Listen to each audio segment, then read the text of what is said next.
I don't understand. What is our place in this vast universe if civilizations are common? There's been so much time, so many stars. If intelligent life is out there, shouldn't we have seen signs by now?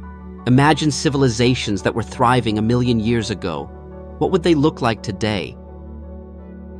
We live in a galaxy filled with possibilities. Over 400 billion stars, many with planets, oceans, atmospheres, and chemistry much like our own. If life can form easily, then where is everybody? This is the heart of the Fermi Paradox, and it's where our journey begins. In this video, we follow the insights of Professor Brian Cox, whose reflections help us understand not just the science of alien life, but the bigger questions. What makes a civilization last? And what could wipe it away?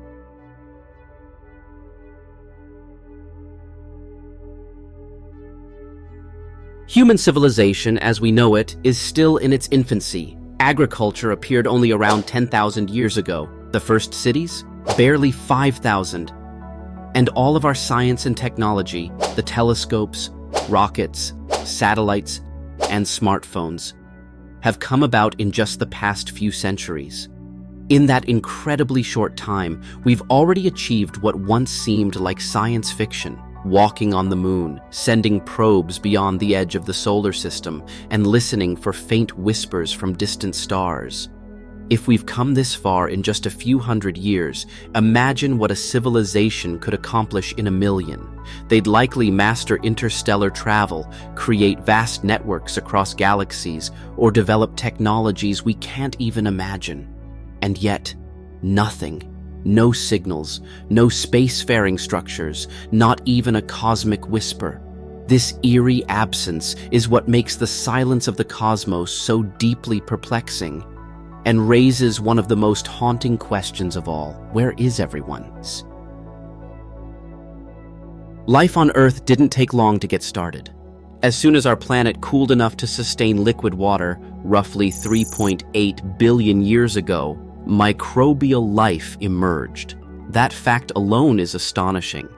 It suggests that under the right conditions, life may not be a rare cosmic accident at all, but a natural and almost inevitable outcome of chemistry. The ingredients required, carbon, hydrogen, oxygen, water, sunlight, aren't unique to Earth. They're scattered abundantly across the galaxy. We've found them on Mars, in the atmospheres of distant exoplanets, and even in the icy moons of Jupiter and Saturn. So if life begins easily, why haven't we found signs of intelligent beings? Why no messages, no probes, no alien footprints?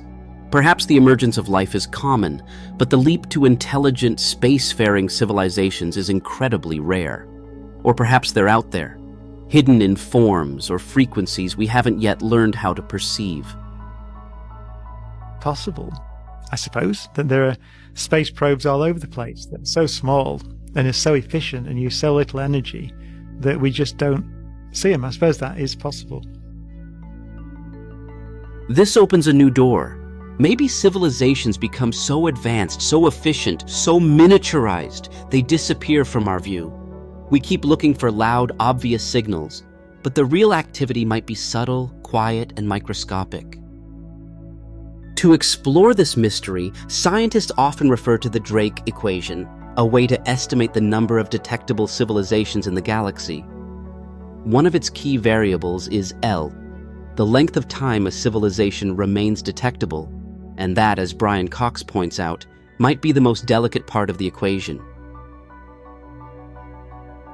There's in the Drake equation, which wasn't to try to estimate the number of civilizations really, it was to try and focus your mind on what the variables are, how you should think about it. But at the end of that, the way that he wrote it, there's an L, the letter L, which is the length of time a civilization will be broadcasting or contactable through radio waves.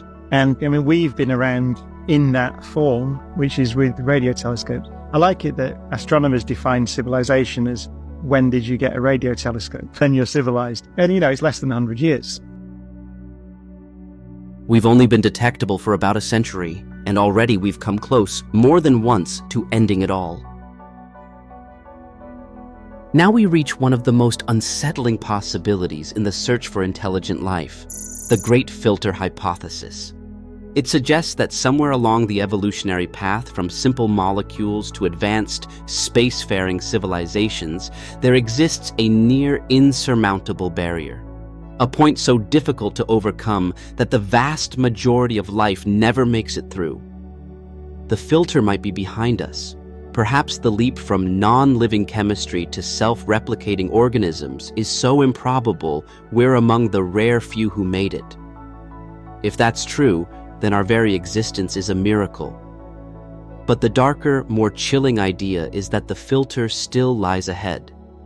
A catastrophic moment we haven't yet faced, whether it's nuclear war, ecological collapse, artificial intelligence gone rogue, or a future technology we haven't yet imagined. If that's the case, then humanity may be approaching the same invisible threshold that has quietly erased countless civilizations before us, and we might not see it coming. You think about the Cuban Missile Crisis, for example, that could have been 20 years for us. We're still in that position. How long is L? How long is the lifetime of a civilization once it acquires nuclear weapons, for example, which it will? How long does your civilization manage that? It's not clear. We're doing the experiment, and we've dodged it a few times. The uncomfortable truth is, we don't know if we're the exception or just next in line. Physicist J. Robert Oppenheimer, the father of the atomic bomb, once feared that humanity had unleashed a power it couldn't control. Brian Cox echoes that concern.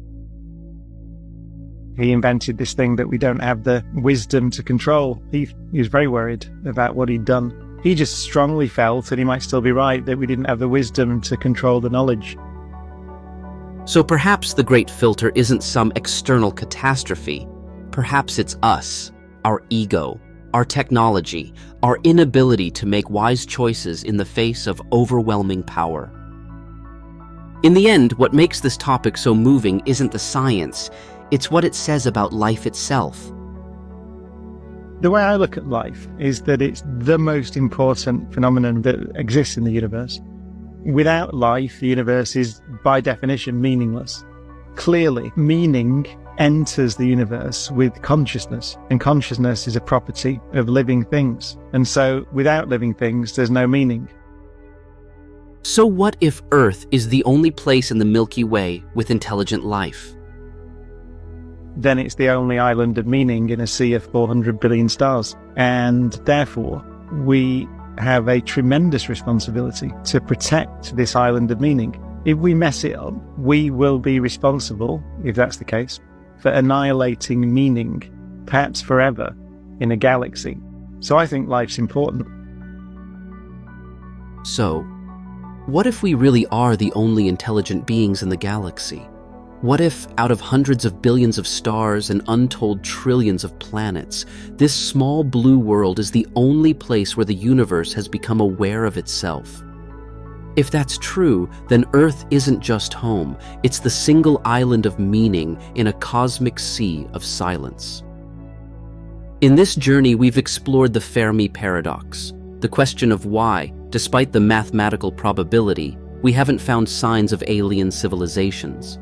We've considered that life may begin easily, but intelligence, survival, and wisdom might be rare.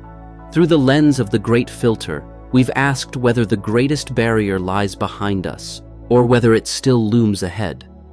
And we've reflected on Professor Brian Cox's haunting idea, that civilizations may self-destruct, not because they must, but because they lack the wisdom to avoid it.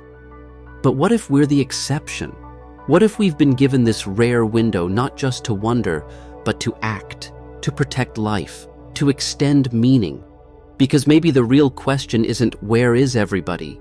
Maybe it's, are we ready for what we might find or become?